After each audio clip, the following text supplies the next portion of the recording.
اللهم صل على سيدنا محمد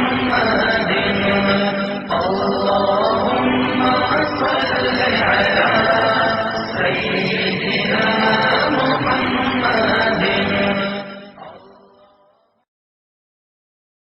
ہمارا سال شروع ہوتا ہے، دیکھو جنوری بھی اللہ کا، محرم بھی اللہ کا. یہ تعصب کی بات ہے کہ وہ کافروں کا سال ہے، یہ ہمارا سال ہے. وہ جنوری سورج کے گرد گھومتا ہے، محرم چاند کے گرد گھومتا ہے.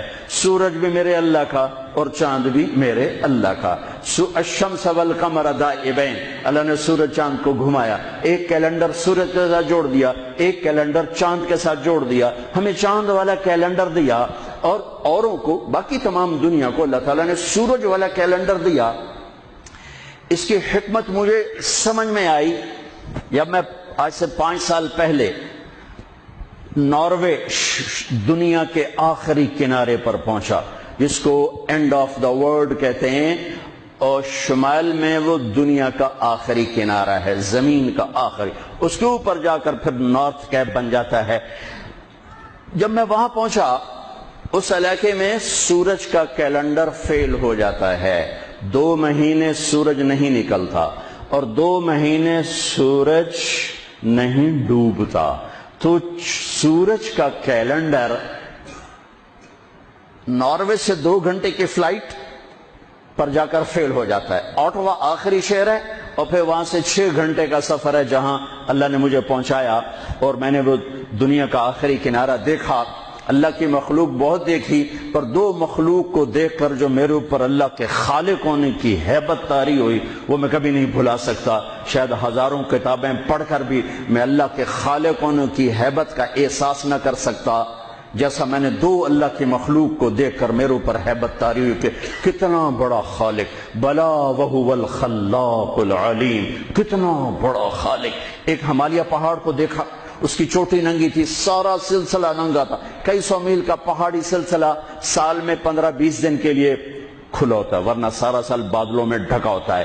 تو ہماری فلائٹ جا رہی تھی کھٹمنڈو سے ڈھاکا، تو کیپٹن نے اعلان کیا کہ آج کے مسافر بڑے خوش قسمت ہیں کہ آج ہمالیہ اپنے پورے سلسلے کے ساتھ بالکل کھلا ہے. آپ دیکھ سکتے ہیں یہ سال میں 10-15 دن ہی کھلا ہوتا ہے، باقی بادلوں میں ڈھکا ہوتا ہے. جب میں ادھر بیٹھا تھا، جب اعلان سنا میں اس طرف گیا تو دیکھتے میں ایسے ہوا کہ میں نے اللہ کی ہیبت کا نظارہ جو وہاں دیکھا.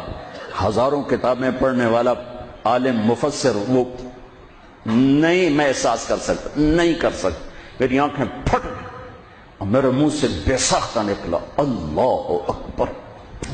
مسجد میں نعرے لگوانا تو ویسی بڑی نادانی ہے کہ مسجد اللہ کا گھر، مسجد اللہ کا گھر. یہ ہمارے خطیب نعرے لگوا رہے ہوتے ہیں اللہ کے واسطے. ان خطیبوں کو بھی سمجھاتا ہوں، آپ کو بھی سمجھاتا ہوں، مسجد نعرے لگانے کی جگہ نہیں ہے. نعرے لگانے تو کہیں باہر لگاؤ. مسجد میرے اللہ کا گھر ہے، مقام ادب ہے، مقام ادب ہے. یہ نعرے بازی کی جگہ نہیں ہے. اللہ اکبر، بالکل میری آنکھیں پھٹ گئی. اور دوسری دفعہ جب میں وہاں پہنچا شمالی آخری زمین کے کنارے پر، اور ایک دم میری نظر پڑی تو پھر میرے اوپر کپ کپی طاری ہوئی اور میرے منہ سے نکلا اللہ اکبر. یا اللہ تو کتنا بڑا ہے، تو کتنا بڑا ہے. وہاں جا کر مجھے پتا چلا کہ اللہ نے ہمیں چاند کا کیلنڈر کیوں دیا کہ وہاں سے لے کر اوپر تک سارے علاقے میں سورج کا کیلنڈر کہیں 2 مہینے کے لیے فیل ہو جاتا ہے، کہیں 4 مہینے کے لیے فیل ہو جاتا ہے، نہ نکلتا ہے جی، اور اگلے 4 مہینے میں ڈوبتا نہیں. تو اب رات ہے یا دن ہے کچھ پتہ نہیں، لیکن چاند وہاں پورے نظام کے ساتھ نکلتا بھی ہے، گھٹتا بھی ہے، بڑھتا بھی ہے، ڈوبتا بھی ہے.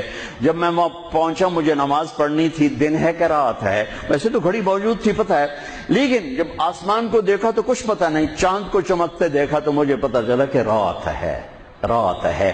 تو وہاں مجھے یہ بات سمجھ میں آئی کہ میرے نبی تو سارے عالم کے نبی ہیں، صرف بر صغیر کے نہیں، عرب کے نہیں، عجم کے نہیں، دنیا کے آخری کنارے میں اگر کوئی رہتا ہے تو میرے نبی کی نبوت کے سائے میں ہے، مانے یا نہ مانے۔